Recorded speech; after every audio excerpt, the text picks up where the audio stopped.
I'm here to tell you that becoming a genius is easier than you think. The power of reading. One of the most powerful tools for unlocking your genius is reading. You don't need to be born with a superpower to learn new things. Just pick up a book. Books give you access to centuries of knowledge, whether it's history, science, philosophy, or even self-help.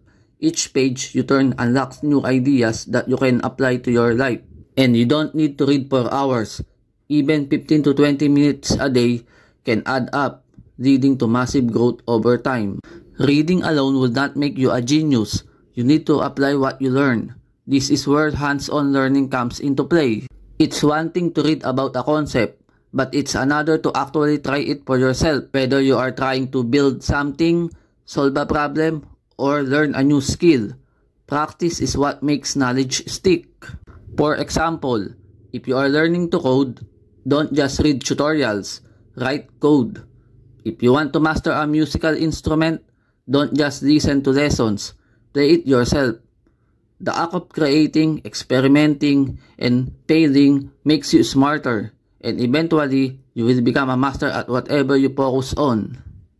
Becoming a genius doesn't happen overnight. It's all about consistent, small steps. It's easy to get discouraged if you don't see immediate results.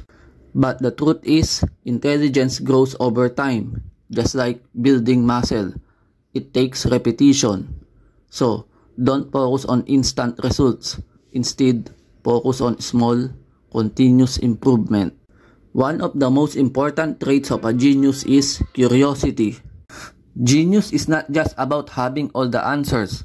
It's about asking the right questions. The key is to never stop asking questions.